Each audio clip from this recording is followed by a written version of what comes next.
yaitu yang lebih banyak untuk kita mendengarkan dulu. Jadi komunikasi dua arah. Yang sering kita salah sebenarnya yang kita sampaikan adalah komunikasi satu arah.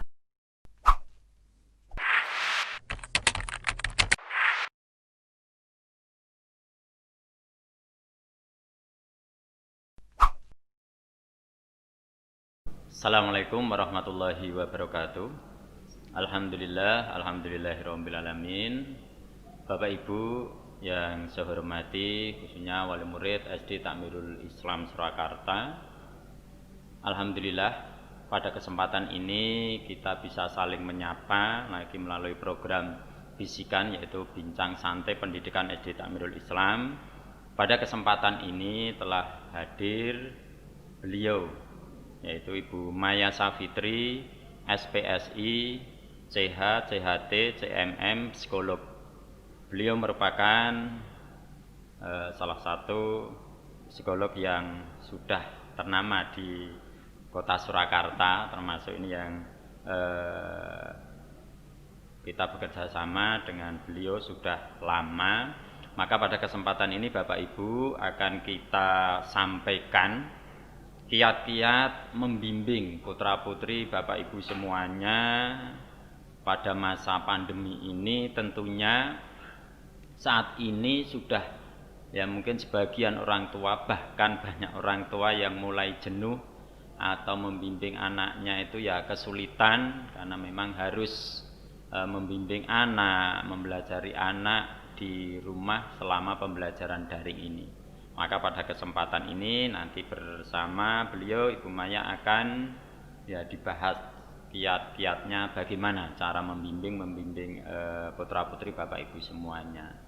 Nah, ini sehat ya Bu Maya? Alhamdulillah. Alhamdulillah. Ini Bu Maya, tentunya saat ini pada masa pandemi ini banyak orang tua yang mulai mengeluh, mulai kesulitan membimbing anak, karena memang harus mengarahkan sekaligus betul menjadi guru di rumah. Nah, karena memang proses pembelajaran masih banyak dilakukan daring. Maka bagaimana ini kiat-kiat orang tua biar anak ini tetap termotivasi untuk belajar, tetap giat belajar, jadi juga tidak terlalu ketinggalan nanti dalam istilahnya mencapai materi yang sudah disampaikan dari sekolah. Nah, ini kepada Bu Maya kami persilakan bagaimana kiat-kiatnya cara menghadapi ini. Silahkan Bu Maya. Ya, bismillahirrahmanirrahim. Assalamualaikum warahmatullahi wabarakatuh. Terima kasih Pak Aris, dan juga salam bahagia untuk Bapak dan Ibu pendamping orang tua siswa-siswi yang ada di rumah. Karena saya mengucapkan bahagia, harapannya Bapak Ibu harus tetap menjaga kebahagiaannya, karena ketika Bapak Ibu sudah merasa dalam kondisi capek, kemudian jenuh, kemudian akhirnya menyerah, kondisi-kondisi seperti ini akan menjadi satu transfer perasaan kepada anak-anak yang ada di rumah. Jadi harapannya berikan selalu kebahagiaan di rumah, sehingga anak-anak pun akan menerima transfer perasaan dengan hal yang sama yang kita rasakan. Jadi benar Pak Aris bahwa kondisi saat ini adalah sebenarnya puncaknya tidak hanya dari orang tua, tapi juga anak-anak itu menjadi puncaknya saat ini, mengalami juga kejenuhan. Nah, kalau Pak Aris menanyakan bagaimana kiat-kiatnya, sebenarnya yang pertama harus saling memahami dulu kondisinya. Karena saya sangat bisa memahami orang tua saat ini menjadi orang tua, pendamping di rumah, guru, sekaligus juga bekerja. Nah, kondisi-kondisi seperti ini lelah fisik maupun lelah mental jelas. Ya. Tapi ingat Bapak Ibu, lelah mental jangan sampai mengganggu kesehatan mental untuk kita semua. Ya. Yang pertama tadi saling memahami kondisi masing-masing, karena yang kedua kita harus belajar tentang bahasa gesturnya anak, jadi bahasa tubuhnya anak. Jadi kadang anak menunjukkan sudah lelah, capek dengan cara memberontak, dengan cara mungkin sudah mulai sering membantah dan lain sebagainya. Kalau sudah seperti itu kita nggak bisa paksakan untuk anak harus mengerjakan tugas yang ada dari sekolah. Tapi ajak ngobrol lah dulu anak untuk bisa ngeluarin nih perasaannya, kejenuhannya, capeknya, itu sementara waktu dulu ya. Terus kita nggak bisa, kondisi saat ini adalah puncaknya pandemi, kondisi anak-anak secara psikologis. Jadi bagi orang tua juga sih, ketika kondisi-kondisi seperti itu, yang ketiga adalah meningkatkan komunikasi yang efektif. Itu jauh lebih harus ditingkatkan. Ya, komunikasi yang efektif yang seperti apa? Yaitu yang lebih banyak untuk kita mendengarkan dulu. Jadi komunikasi dua arah. Yang sering kita salah sebenarnya yang kita sampaikan adalah komunikasi satu arah.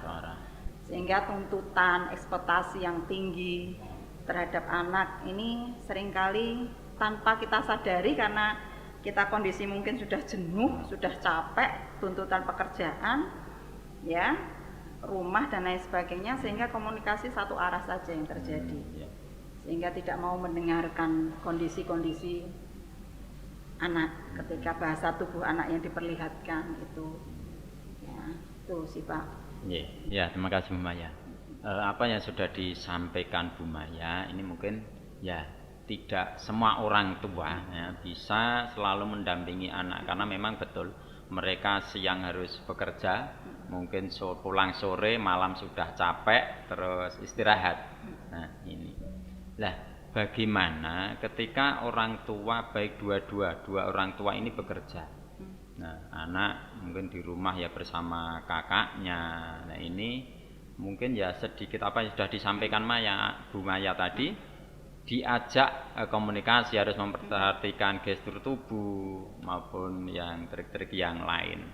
Lah, mungkin ada lagi Bu Maya ketika ya orang tua yang bekerja sampai sore, kemudian malam ya sudah harus butuh istirahat, besok kerja lagi. Nah ini kan kesempatan dengan anak, nah, tentunya agak berkurang. Nah ini padahal anak membutuhkan pada waktu ini. Nah ini itu bagaimana? Nah, tadi baru 3, ini sekarang yang keempat. Keempat itu komitmen Pak. Jadi kenapa saya bilang komitmen? Secapek apapun kita sebagai orang tua, kita harus berkomitmen meluangkan waktu, mungkin nggak harus lama kok, 10 menit aja. 10 menit ketika ayah dan ibu sudah melepaskan semua kelelahannya, ya paling bagus sebenarnya adalah malam hari. Ya sekedar menanyakan, tidak menasehati kalau saya, tapi menanyakan aktivitasnya, menanyakan perasaannya. Jadi semuanya pada komitmen yang kita punya dari orang tua sebenarnya. Terus yang kelima sebenarnya ini yang paling penting Pak, menjaga kondisi emosi dari orang tua. Ya, paling nggak gini, kondisi emosi itu maksudnya begini. Ketika kita memang dalam keadaan emosi, jangan dekati anak. Gitu. Karena masalahnya ketika kita dalam keadaan capek, lelah, itu kan yang menstimulus emosi itu akan naik. Nah ketika memang kita sudah ngerti nih sinyal tubuh kita itu kan sebenarnya punya sinyal tubuh Pak. Kayak misalnya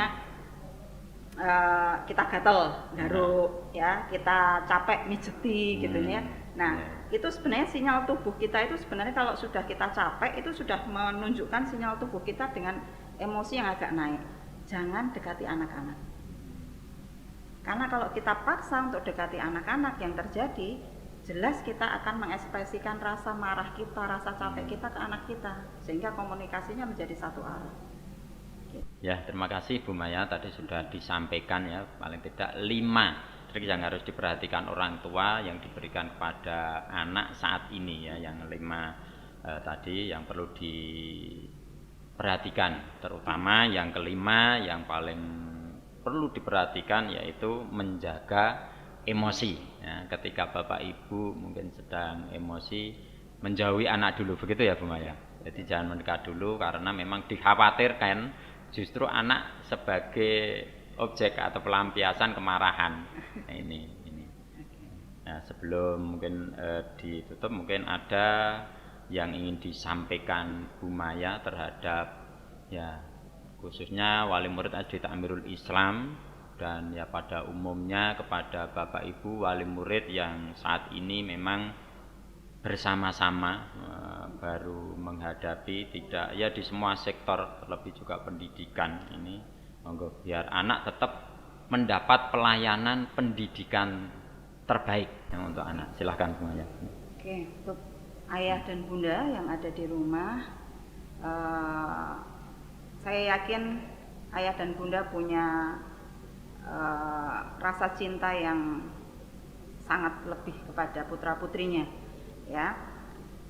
Dan kita tetap harus menjaga emosi kita supaya imun tubuh pun juga meningkat.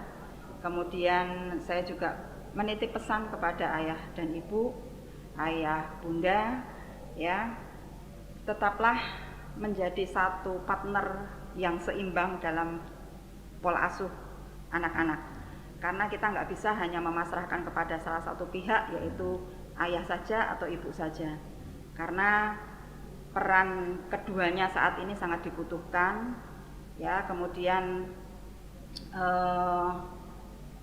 terutama ayah sekarang harus punya waktu quality time dengan anak laki-lakinya, itu sangat diperlukan dengan kondisi saat ini.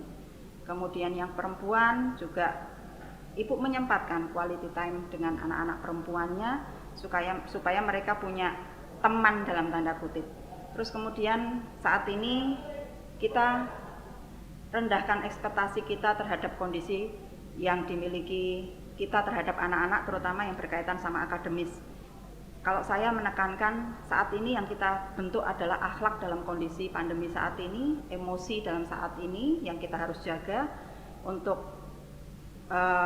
akademis, untuk tuntutan untuk kita harus mengejar prestasi dan mengejar akademis, kita taruh di bawah dulu. Karena kalau kondisi saat ini kita mengejar saat ekspektasi yang tinggi terhadap akademis, anak-anak juga akan mengalami kegelisahan yang sama seperti yang ayah ibu rasakan. Kemudian kontrol emosi dan kontrol ucapan ketika kita sedang berhadapan dengan anak-anak, karena luka batin anak itu yang akan bisa didapat ketika dibawa nanti sampai gede, ketika kita memberikan satu kekerasan fisik maupun verbal, dan itu akan menjadi hal-hal yang memperburuk pembentukan karakter ke depannya. Itu sih. Ya, terima kasih Bu Maya sekali lagi. Insya Allah nanti di lain kesempatan akan kita sambung lagi Bapak Ibu semuanya, dan kami ucapkan terima kasih. Mari sekali lagi Bapak Ibu kita bersinergi, tetap bahagia, tetap bersabar dalam menghadapi masa pandemi ini. Semoga COVID-19 ini segera berakhir, kemudian kehidupan normal lagi, termasuk di dunia pendidikan, anak-anak bisa masuk lagi sekolah. Kami merindukan anak-anak, anak-anak tentunya juga rindu akan sekolah, bertemu dengan teman-temannya. Itu yang akan kita tunggu tentunya itu. Terima kasih sekali lagi, mohon maaf apabila ada yang kurang berkenan. Wassalamualaikum warahmatullahi wabarakatuh. Waalaikumsalam.